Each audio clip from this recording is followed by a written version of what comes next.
To today's OR Today webinar, Medical Laser Safety Officer Compliance, a Gateway to Certification. Today we are joined by Vangie Dennis, Consultant for Perioperative Consultants, and Patti Owens, Consultant for AestheticMed Consulting International. Both ladies will give you their background when I hand over to them. Now, today's webinar is eligible for one continuing education hour from the California Board of Registered Nurses, and you can obtain your certificate by completing the post-webinar survey, which will be emailed 1 hour after the completion of today's webinar. You must complete the survey to receive your 1 CE certificate, and you'll be able to download the certificate directly from your computer once the survey is submitted. Now, if you have any questions, you can reach me at webinar@mdpublishing.com. Now, just a very quick reminder that OR Today is pleased to support the Southeast Councils of Perioperative Nurses Conference, which will take place November the 14th and 15th at the Hilton Beachfront Resort, Hilton Head Island in South Carolina. So please join perioperative professionals for CE accredited education, exhibits with leading vendors, and a great networking event. For more information and registration details about that, please visit southeastperiop.com. We'll have a live Q&A at the end of today's presentation, so please submit your questions anytime using the question feature on your dashboard. As I mentioned earlier, our presenters today are Vangie Dennis and Patti Owens. So Vangie, you may begin whenever you're ready. Thank you so much, Linda. My name is Vangie Dennis. I'm a consultant for Periop Consultants. I'm past president of AestheticMed in 2022 to 2023. I actually would like to cross out this. I have 45 years plus in surgical nursing and healthcare leadership, and my signature services are surgical smoke, laser safety, and perioperative best practices. I sit with Patti on the Board of Commission, for the Board of Laser Safety, National Certification on Lasers, was on the past nominating advisory committee for AORN, as well as I said earlier, past president 2022 through 2023. Patti and I both been very involved in lasers and very involved with lecturing with each other over the past 40 years. We've known each other a very, very long time. Hope to see you more at the Southeastern Nursing Conference, as well as engaging more in laser education. Now I'm going to introduce my dear friend for a long time, my best buddy. I sent her a cute video on being best buds and saw she laughed at it. Patti is also recognized as an expert in medical laser safety. She was actually not only sits on the ANSI standards with me, 136.1 and 136.3, as well as on multiple committees that are part of the ANSI standards. Patti was actually the secretariat for many, many years for the ANSI standards and the liaison with AestheticMed National to the ANSI standards. Both Patti and I actually are the expert reviewers for the AestheticMed guidelines for laser safety. So that gives you a little bit about our background. The slides or the PowerPoint, you'll be able to see them, and it's got information on our background. And what we would promise to do is to stay very connected with you guys as you take that journey into laser safety. So what are our objectives today? We want to understand our guidelines, standards, and procedures that are required for the safe use of laser in our practice. And we want to define the roles and the responsibilities of a laser safety officer. Now, keep in mind, this is 1 hour, and an intensive laser safety officer course, or even just general medical laser safety, we no way can cover it. But what we wanted to do is give you an overview of the expectations of that individual and their roles and responsibilities on a highly regulated device. So, laser safety professionals, medical practitioners, compliance officers, are you ready to take the challenge for your status quo? And the question is whether an LSO is required. I want to uncover the latest safety compliance standards concerning lasers, whether we lease them, rent them, or own them. And Patti and I like to consider this truth or dare, because so many times we have been lackadaisical in our healthcare facilities without dedicating to this device in appointing a laser safety officer and training our staff appropriately. So I'm going to do a polling question. I kind of gave you some hints. Well, let's see what our group does. Is the laser a regulated device? Is that true or false?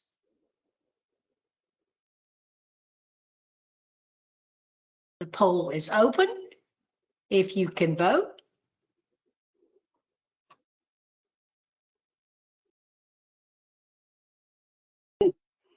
Good job. Okay, well, I don't see the poll, but that's okay.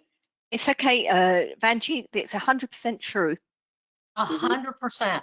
Well, I think I cheated and gave you guys the answer. Thank you, Linda. Yeah, you're right. It is true. It is a true response. It is regulated. Why is it regulated? It is no different than any type of other radiation. Those of you that work in hospitals and facilities and outpatient centers, we regulate radiation, whether it's ionizing or non-ionizing. What is ionizing in short? It is that, like your fluoro systems, your portables, all those C-arms, those are all examples of ionizing radiation. So, do you need a laser safety officer? Let's take a deeper dive in that and talk just about the primary roles and responsibilities of our medical laser safety officer. Okay, Linda, you have to put the slides back on, because I don't see any slides. No, we need to share the slides. I'm still sharing that I know of. People can, yeah. Yeah, we can't see the actual slide deck. You see me. Hi. All right, let me give it a chance. It says sharing. Apologize, everybody, but it does say share my webcam. How is it sharing now?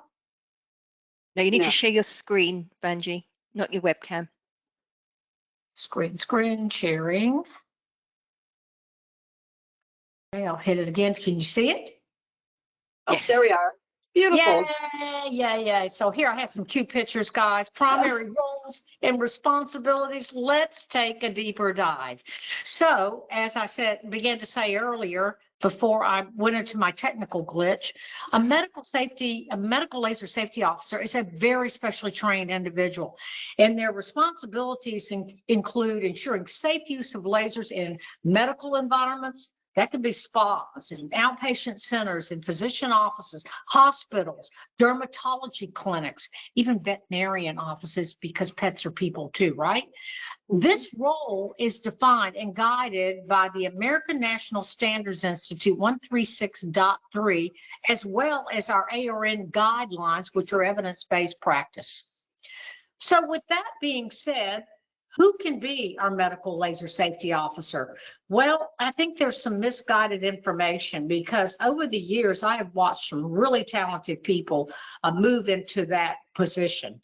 Clinical or technical background in healthcare obviously is preferred, but in Emory Health System, their biomedical engineer is a laser safety officer, a radiation specialist, but they have to be trained in this. An operating room manager can be that, or anybody, a staff nurse or surgical technologist often can be a medical laser safety officer. That can be an RN, a medical director, a doctor of osteopathic medicine, a surgical technologist, biomedical engineer, radiation, risk management, but you got to be trained in it. You also must complete a medical laser safety officer training course. And there are many out there offered by accredited providers, but the key to success, it has to be a Board of Laser Safety approved course.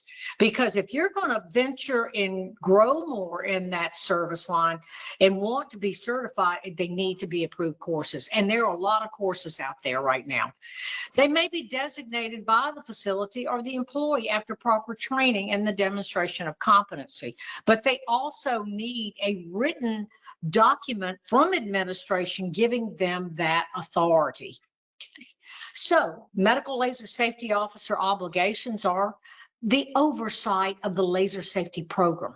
And there's program policies and there are departmental policies. Program policies define the whole scope of the organizational structure of your laser program.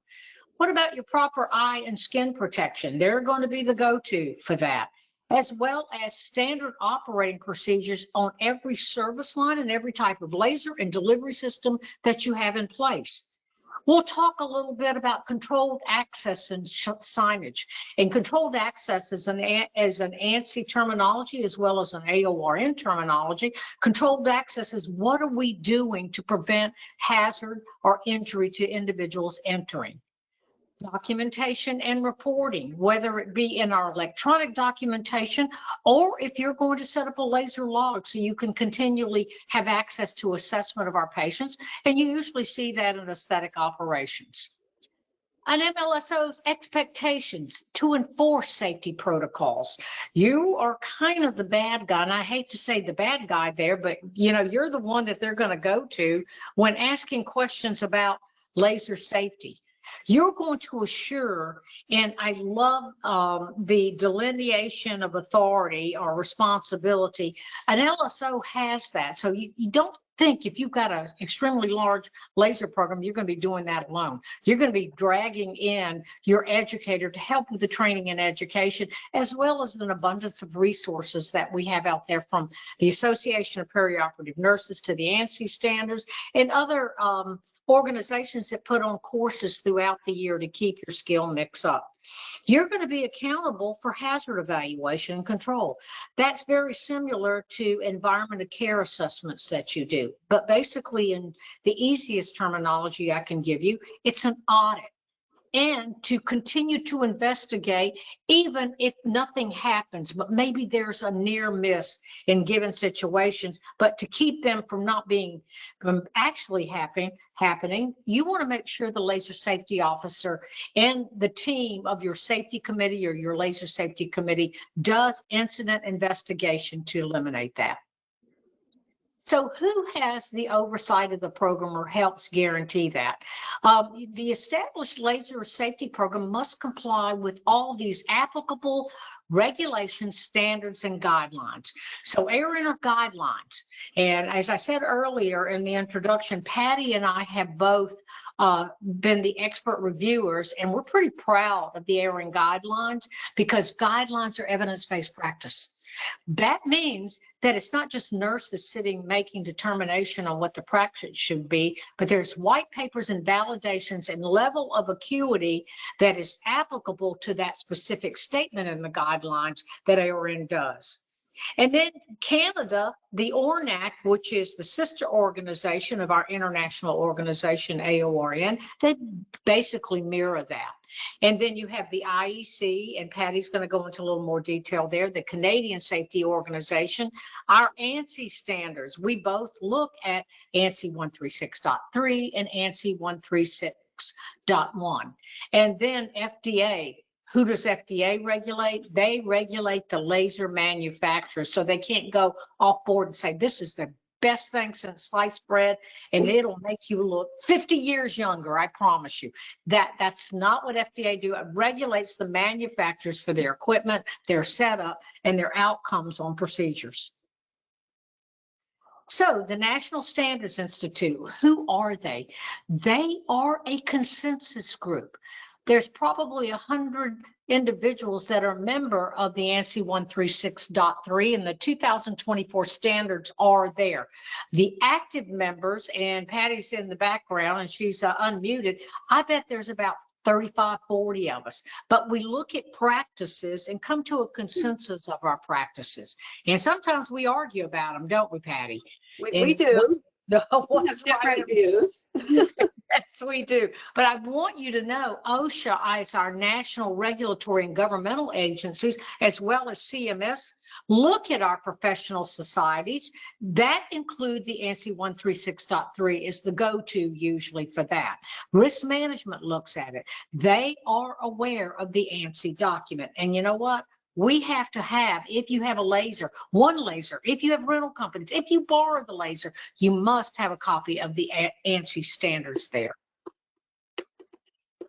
So the safety program oversight, you're a medical laser safety officer, and you got to know a little bit of country and a little bit of rock and roll, unfortunately. And I can assure you, the majority of you out there in the audience probably have nothing but a class 4 laser, maybe a tangent of a class 3B. Most of us have class 4s at this point in time, but that does not negate that all these other lasers you must know a little bit about.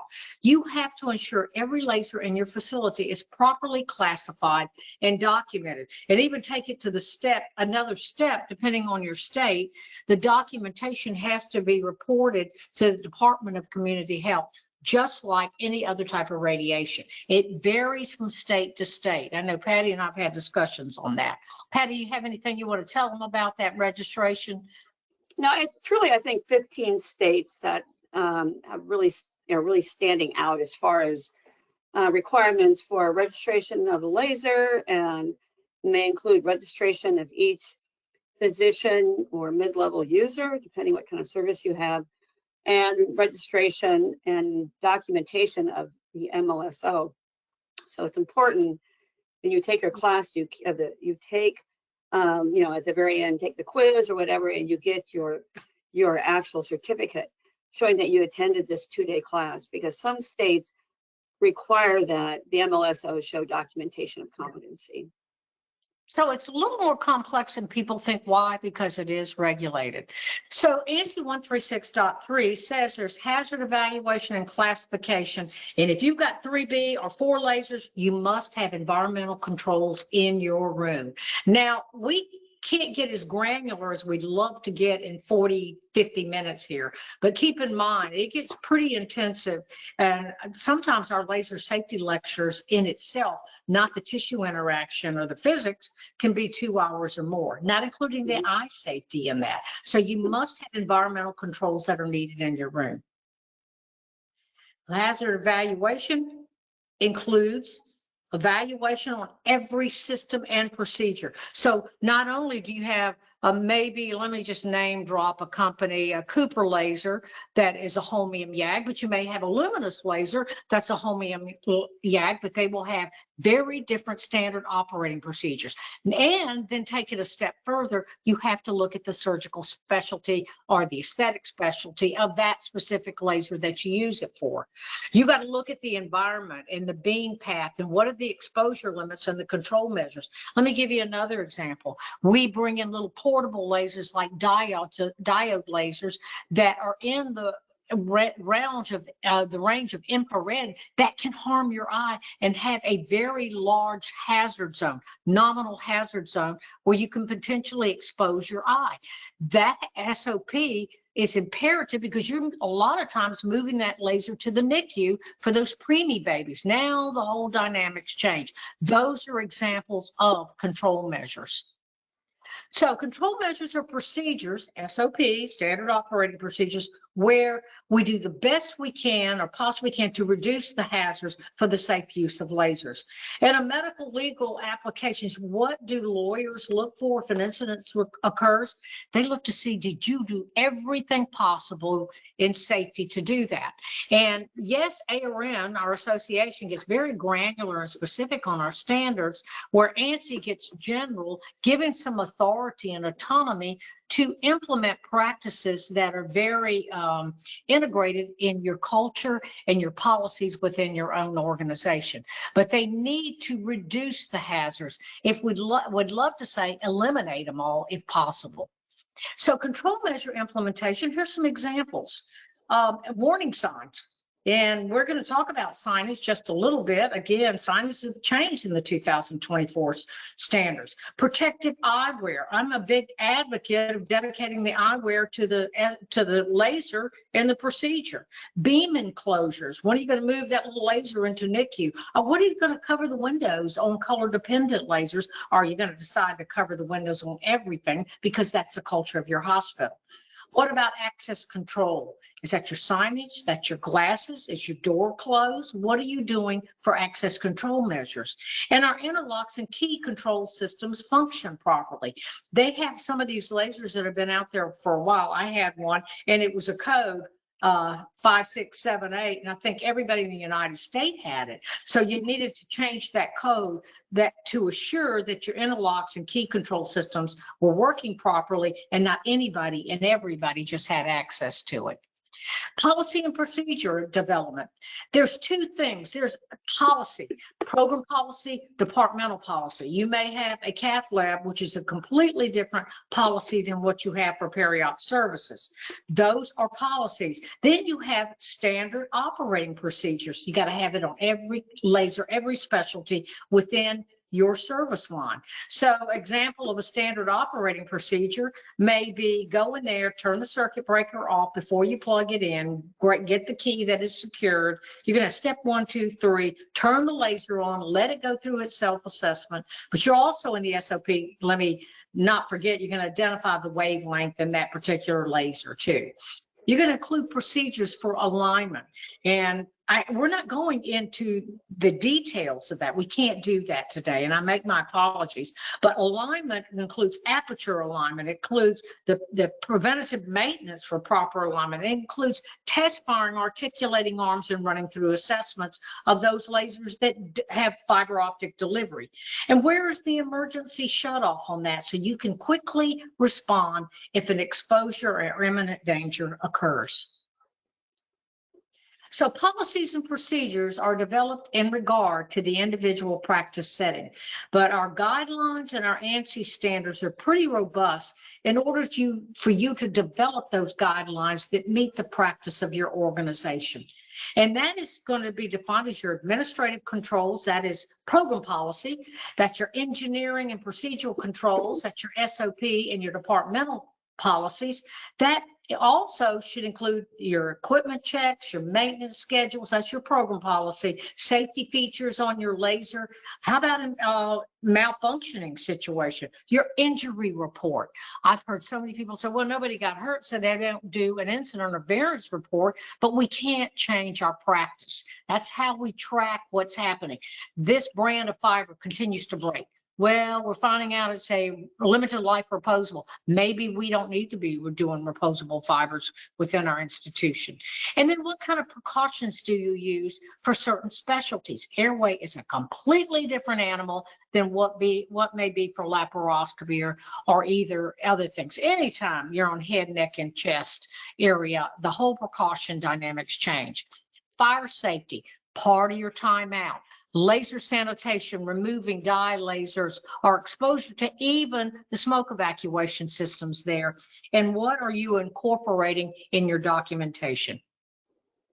So training, your MLSO specific duties and responsibilities need to ensure a proper laser safety and training is provided to all personnel.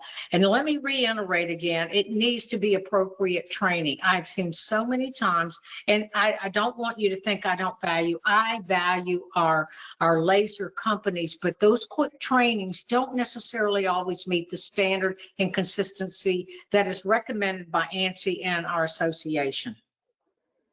Training and education coordinates it for all personnel involved with lasers. This happens to be from a course that I did for radiation and industrial hygienists. And the dynamics for this LSO course was these individuals didn't know surgery, so we even had to take a deeper dive there. There's an example how you should ensure that staff are knowledgeable about the classifications, the risk of lasers, and most importantly, our personal protective equipment. So variance reporting, there are type of a mini audit. You have to have audits in place. And audits are a requirement not only from ANSI 136.3, but also from AORN. Audits are recommended by or regulated, you could say, in the sense, since they do regulate OSHA, a minimum of once a year or more often, depending on the size of your laser program.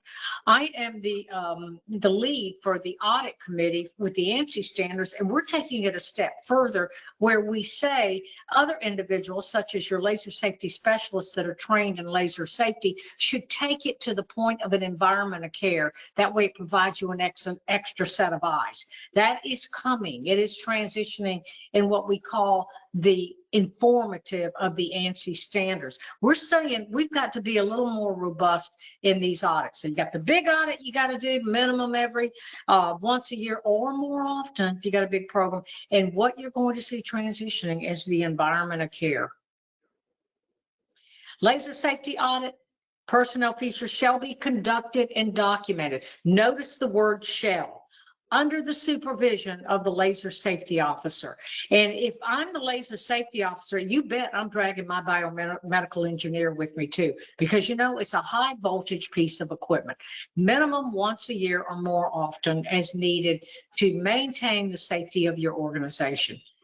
So who is our national compliance who affects us? And ensure compliance is with OSHA, they regulate, FDA regulates the manufacturer, which is the CDRH, CMS, everybody says, well, does CMS regulate? No, they fine you where it affects your reimbursement.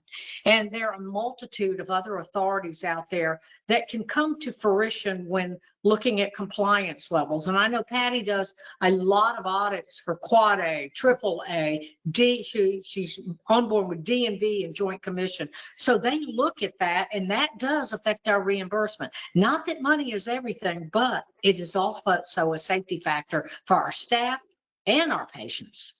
So these accreditation compliance are Quad A, Triple A, the Joint Commission, and the D&V. Those are the associations that will look at your laser program. They will look to see if you have a program policy. They will look to see if you have an LSO. They will look to see if you have departmental policies specific to your organization's service lines and laser wavelength.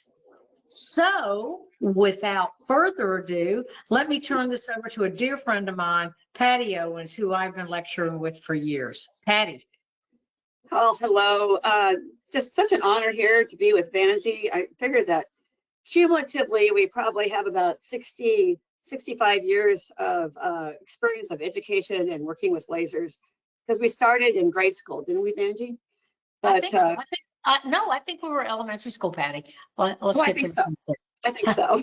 Anyway, the bottom line is, thank you, OR today, and thank you, Vangie, for this opportunity. And you probably have gathered that the LSO is the quintessential individual within a facility for the development of a comprehensive laser safety program. And they provide the oversight, they provide guidance, but they can also are key in mitigation of any sort of potential hazards that may exist. And so Vangie has mentioned the ANSI standards, and if you have that document, we want to go to section 1.3, and that does describe the role of the medical laser safety officer. If you have the AORN's guidelines, you're going to be going to section 12, and that can give you insight as far as job description and detail. But you know, our class that we put together is very, very comprehensive, and I'll go through that a little bit later. And we do the deep dive into these types of roles and who should be on your laser team. So next slide. Vangie. Here we go. There we go. Sorry, it wouldn't move. I know. So, you know, it's always about just the science of the technology that is here. And so we're just moving along, and this is one of those questions. Perioperative laser assessment checks should include A, assessment of all the laser equipment, B, ensuring the appropriate signage is in place, C, ensuring that the laser has received maintenance, and D, completing the laser safety checklist prior to the arrival of the people that are, you know, the team that's in the room, especially prior to the arrival of the laser surgeon or the user is what we're going to be calling them. So pick whatever one you think is appropriate. And we can't vote. See that? Panelists don't vote. And so we'll just wait for a second for the results, and we'll move on. There we And go, you're right. Patti. 100% completing the laser safety checklist prior to arrival. Well, obviously, you guys are great as far as your knowledge, but we're hoping to enhance that even further. So next slide. So one thing that Vangie did touch on is the incident investigation. And This is imperative in the role of the MLSO, or laser safety officer. You can use it either way, but we tend to refer to it as a medical laser safety officer. Incident investigation. You know, the first thing you're going to be doing is documentation of the actual incident, even though you might be suspecting an injury, or maybe not, as Vangie said. Well, you know, we didn't see anything, there wasn't any injury, we don't have to write it up. No, that is not what the standard of care is. The standard of care is that you investigate all near misses, and if an incident or injury did occur, you're going to then obviously do whatever your institution demands, and that could be an incident report or variance report, or even a sentinel event, depending the severity of this injury. And the next thing you're going to be doing is whoever received this injury, whether it's patient or staff, they're going to have a post-exposure surveillance. And we do provide the forms for that in our class. We go into depth about how to investigate a potential injury. But then another thing you're going to be looking at, was it the fault, like a root cause analysis? Does that go back to the actual laser itself, or maybe an accessory? And in that case, now you're going to have to be getting in touch with your manufacturer of either the device or the accessory. You're also going to be looking at what sort of service and maintenance did this laser actually have? Did that contribute to this incident? And then you're going to be also looking at, if it is involving a manufacturer, then you're also going to be involved collectively in filing a medical device act, because we have to follow that, an incident report with that. Also, if you're in a particular state, you may also have to report if it's depending on the severity of the injury. And so when you look at the ANSI guidelines on this, this is section 6 in ANSI, or section 19 for the guidelines in ARN. You're looking at really the format for follow-up of an incident. Number one, besides doing collecting the data, this individual needs to see some sort of a healthcare provider within the first 48 hours. And we'll continue to see this person as long as the symptoms do continue. The next thing, though, if this is a causative factor, it was a retinal injuring type laser. This is a laser that's within 400 nanometers up to 1400 nanometers. So visible light and into some infrared. These are lasers that you could possibly have a retinal injury.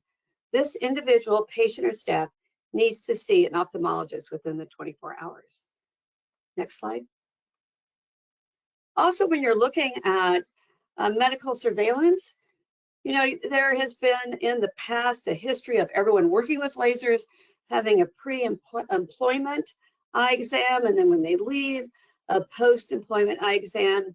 It's changed now, and we're really looking at the ANSI.1 Appendix F, where it really does say that medical surveillance should be limited to those who clearly know known risks from working with a specific laser radiation. So it's going to be up to your facility as far as standard surveillance, but it needs to be a part of your SOPs, post-exposure medical surveillance. That is definitely a requirement.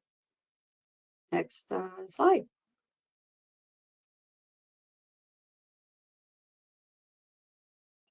Okay, documentation. If you look at this, it's enough to make you a little nauseated. So we're just going to move into our next slide. And we're going to talk about the fact that we are, as an MLSO, in charge of the laser inventory and documentation. And this all roots back to CMS, who really does demand a detailed inventory list of all the lasers you have, whether they are leased or rented, borrowed, purchased, whatever. And this inventory list is usually kept with biomedical engineers, so we're going to have some collaborative work with this other department. But if any laser it should be denoted as an acute type of equipment or critical type of equipment, and that has to be designated within your inventory. And then, you know, you're going to be listing wavelength, you're going to be listing classification, manufacturer, where does it reside, what was the date of purchase, you know, what's the specialty that's using it, what is maintenance is being done, service records, all of that is being required. And all of our accreditation organizations, because they do follow CMS requirements, they have also now incorporated this same language. Next slide. We're also responsible for working with Biomed. And Biomed, as you can see here, this is once again, stems from CMS requirements and then Joint Commission or Quad A or some of our other accreditation organizations, but you need to have a designated trained individual. So whether it's in-house biomedical engineer, or you contract with a third company, or you actually look at the laser manufacturer, they're biomedical engineers. You have to make sure that you have a contract with them, but you also have to have documentation that they are trained. And that is something that will be incorporated in your SOPs of your laser program. And also you want to make sure that whoever does your services, that they completely comply with the manufacturer's recommended schedule for preventive maintenance and also for troubleshooting and pulling a laser if they was somehow not operable. So all that should be incorporated, and that once again stems back to CMS. Next slide. So part of your responsibility also is working with these rental laser companies, or maybe a company that you lease a device from. And so looking at these requirements that are spelled out pretty detailed in our ANSI document and the AORN guidelines, is that once again, you need to have a contract with these different organizations, and you want to make sure that if they do send in a technician to be a laser operator, that is someone who checks the lasers, makes sure everything is in compliance, hooks up the accessory, provides the eyewear, and stands by that laser during the procedure and assists the laser user, that's a surgeon or whoever else has credentialed, that they have had education and training, and they meet your in-house requirements for a laser operator. Now you may say, well, this is our only laser we have is a rented leased laser. Well, the bottom line is they are not your LSO, and they do not provide you a laser safety program. It has to be internal. You are now responsible for your own laser safety program, and you'll be then making sure that they're compliant to your SOPs and all the other standards you have in place. So you need to make sure that from this rental company, you also get detailed information on maintenance and service, and what are the qualifications of that service technician. And you also want to make sure if they take that information back out to their company so they can bill your hospital or ASC or clinic, whatever, that now you are releasing the information from that patient, right? And you want to make sure that this PHI, that you are now releasing, your patient gives consent. So what does that involve? Either the consent from the patient that their information can go to a third-party rental, or that third-party rental needs to sign a BAA, which is a business associate agreement. And this is all about HIPAA, and that's all that we're now incorporating within our ANSI standards. Also, all healthcare personnel are expected to know about this rental laser, all right? They need to have some information, some training. You as an MLSO, and we go into this in detail in our course, need to make sure that this is documented training, so they need to know all the risks associated with this wavelength, and this all needs to be incorporated in the SOPs when this rental company comes in. Next slide.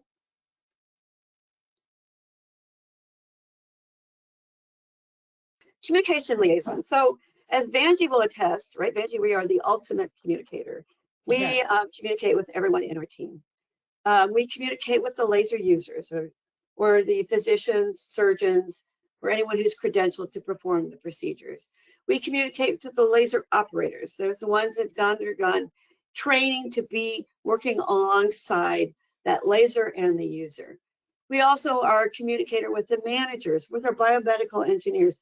We're the communicators with the laser manufacturers and any regulatory agencies. If there's any new guidelines, standards, anything that we see from any of our accreditation organizations, that also has to be communicated. Next.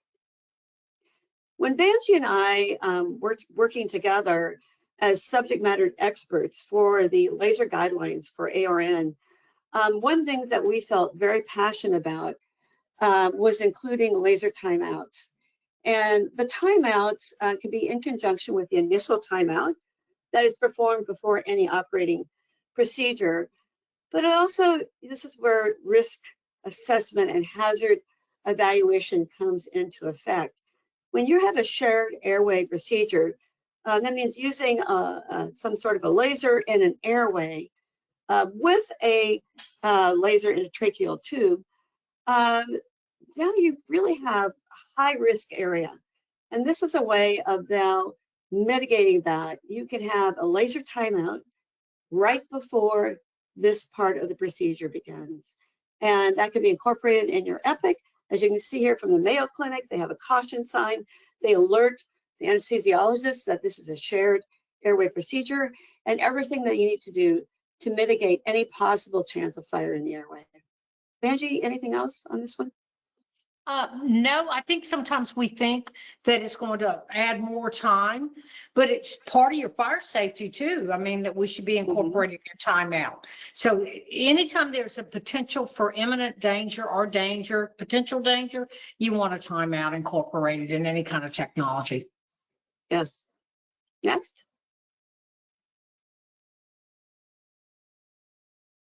We're also laser safety consultants because to become a medical laser safety officer, you do undergo intense training education, okay? And so now you are the frontline individual. So if new equipment comes in, okay, you're going to be a consult for that. You're going to be networking with the manufacturer and with the laser user that wants this device being brought in. And what that means is if new equipment come in or new accessories come in, this now involves the need for, once again, a risk assessment and hazard analysis with now this new device or this new accessory. And then this also is going to now require new SOPs, right? To have safe practices. And then also this is going to require education and training. So because of that, we are a consultant every day, regardless whether you're a small clinic or you're the MLSO for multi-site centered large institutional hospitals, facilities. Next slide. Also, we are consultation if there's like recalls on any sort of instrumentation or with laser systems, any new safety information that comes in on any of our products. Also, if there's new peer review articles that are printed, which really now expose a new sense of urgencies or new safety controls that need to be put into place. Next slide.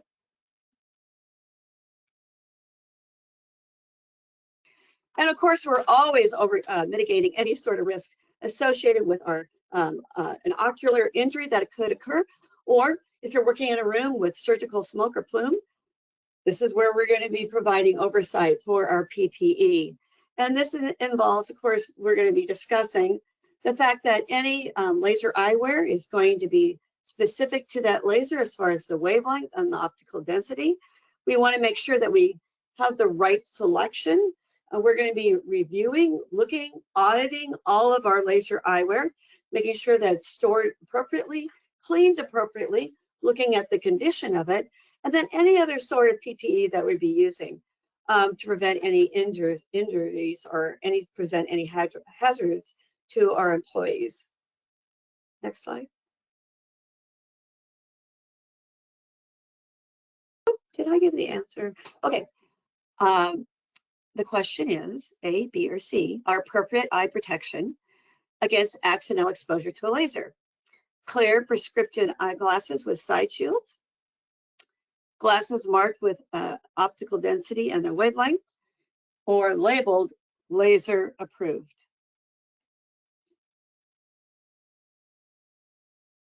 There you go, Patti. It's 100% for glasses marked with the OD and the wavelength. Perfect. Next slide.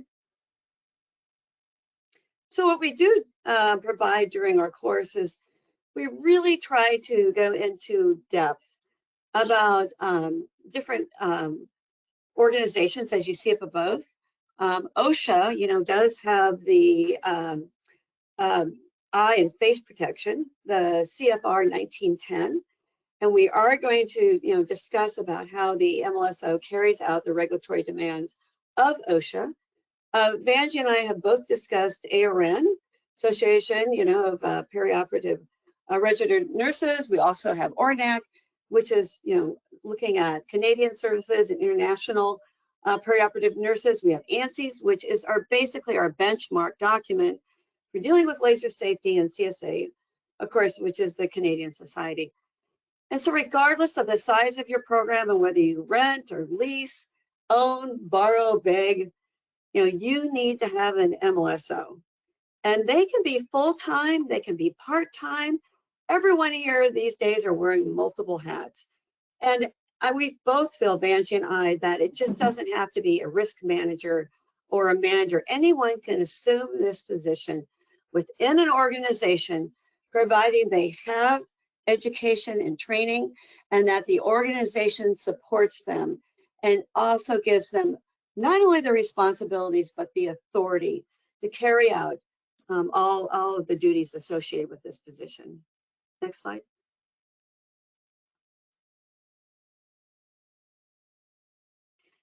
As we said before, if you're a smaller clinic, let's say you're an ASC and you just rent one lasers, okay? Or you're a dermatology setting, or you're a dental office or veterinarian setting. I mean, this is still required. You still need to have your policy procedures. And Vangie and I have gone in and helped jumpstart programs, and we are available after our course or available anytime to help you with that. Next slide.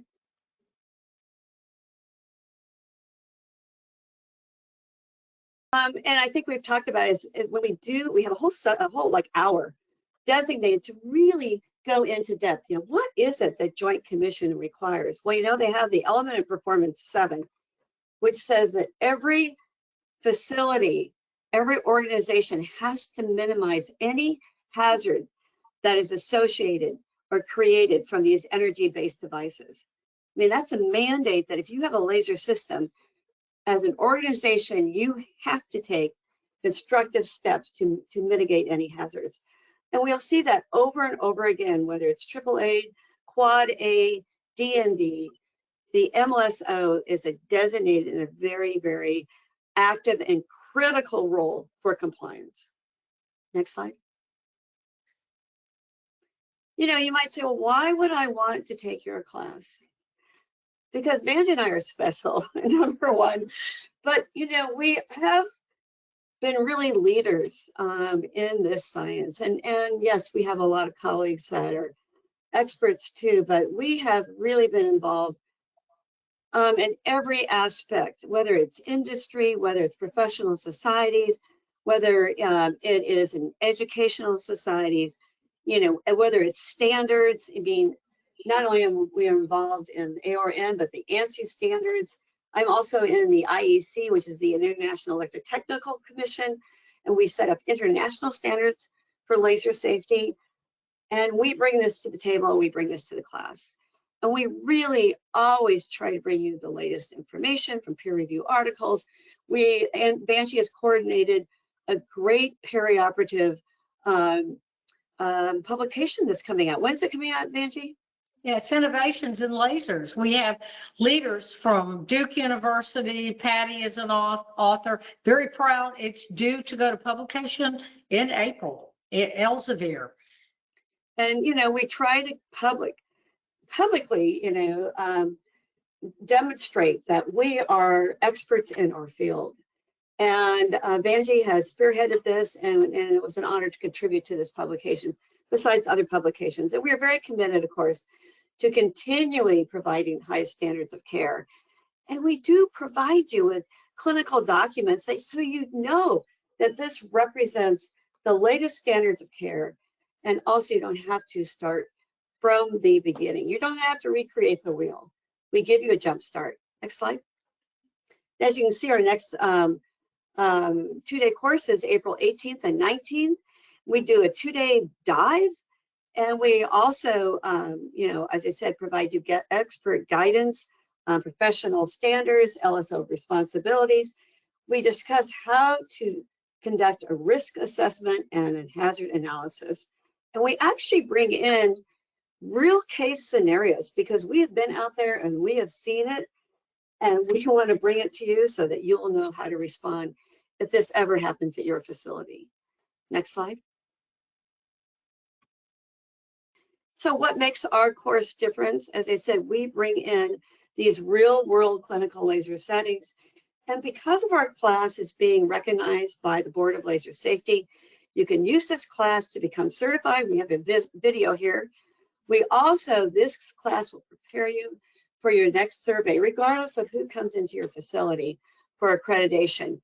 And as I said, we provide you with the latest audit documentation and oversight so that you can now make sure that you are really providing the best documentation you can.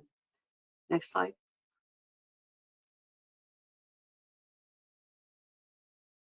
And these are just some examples of the documents that you'll receive, and those are sent out afterwards. And they'll give you a big file, and you can just download those. And you can, if you have an existing, safety program, you can look at them and make sure that you're in compliance and do a tweak. But if you're just starting, this can definitely give you a good baseline that you can use as you go forward. Next slide.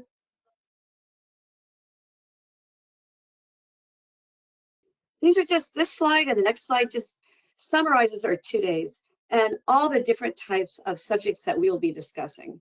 And Vangie and I took last summer, like 3 months of combining hundreds and hundreds of slides to really bring all this to you.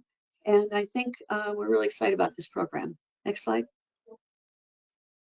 You can just see, and we also have vendors that are also involved, and they can also discuss some of their latest products too, which is great. Next slide.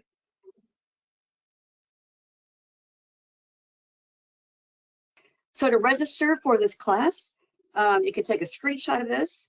You'll also get a follow-up too, and it'll give you the information. Next slide. We also have a QR code that's coming up shortly. But as I said, the cool thing about this is that you can become board certified after a year of becoming an MLSO, and you can use this class as your baseline document. Next slide. And why would you want to be certified? Well, once again, it shows you you're an expert. You can use certification to propel you up, let's say, a clinical ladder. You can, or move you into a higher management position. Obviously, this can be also associated with a wage increase. I mean, there's a lot of reasons to show that you own this material. And this just describes how to become an LSO certified individual within your organization. Next slide. And we have a quick little video.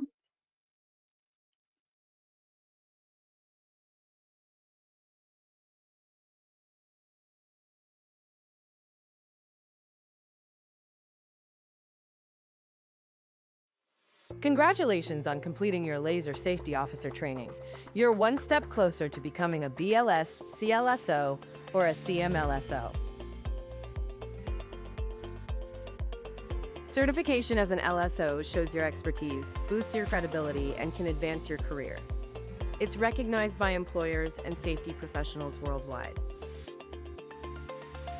To be eligible, you need an approved LSO training course, like this one.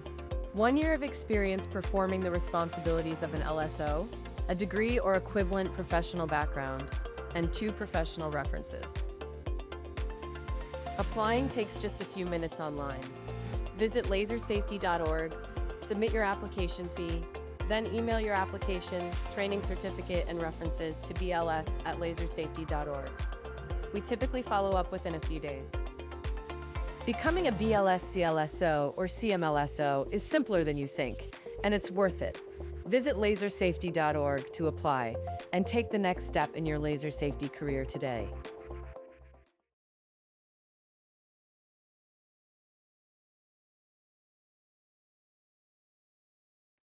And so with that, we have this QR code for registration, and you can take a screenshot of that if you'd like.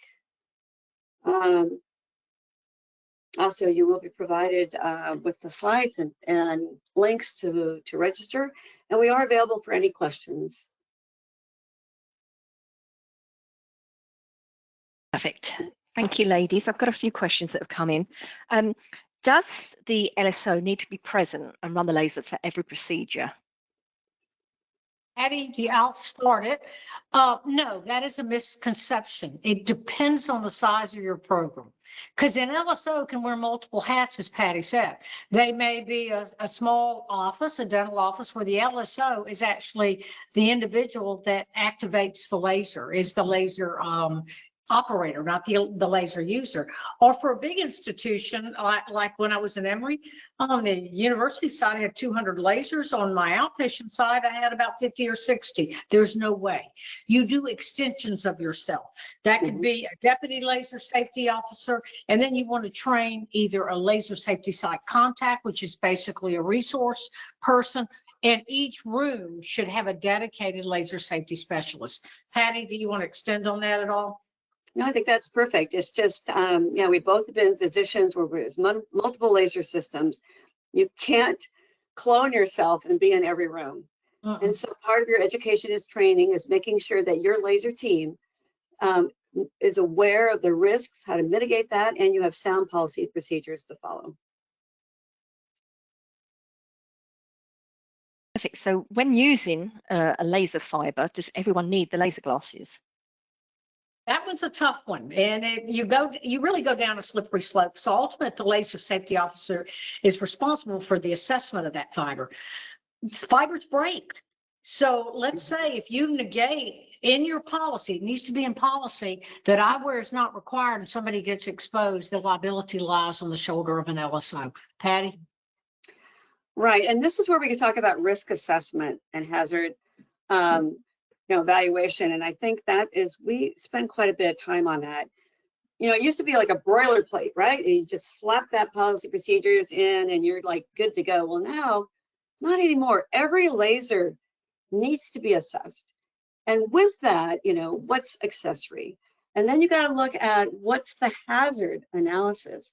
Is the fiber inside or outside? And you also, then the next step of this is, can the fiber break? So with all of that, it's an individual analysis per laser system. Vangie and I go into depth with all the nuances, and trust me, there are a lot of nuances and a lot of different ways that you can hook a laser up and use it during a procedure. And so we do discuss all of that. Absolutely. I think the only situation that I've seen, and it's not in the normative of the standards nor in the guidelines of AORN, is a rigid articulating arm that's attached to a laparoscope. The LSO has the authority and jurisdiction to waive eyewear.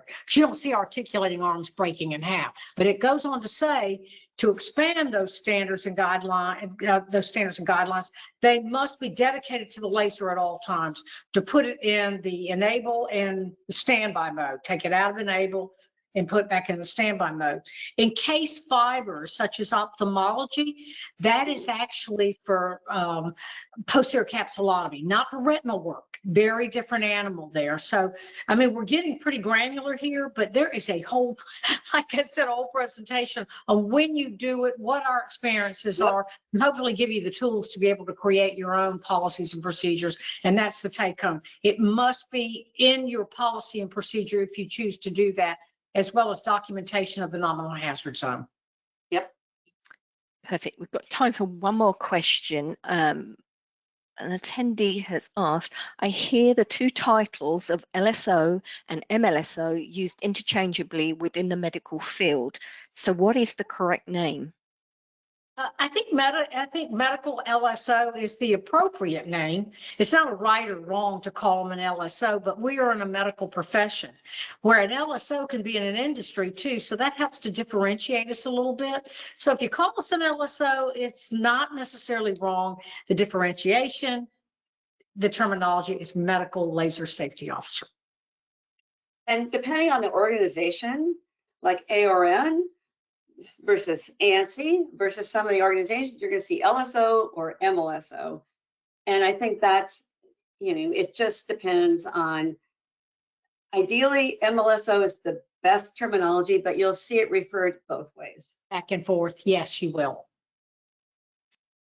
Perfect. Just make sure your nomenclature in your policy Yeah. identifies the definitions, if you're going to use MLSO, what it actually means.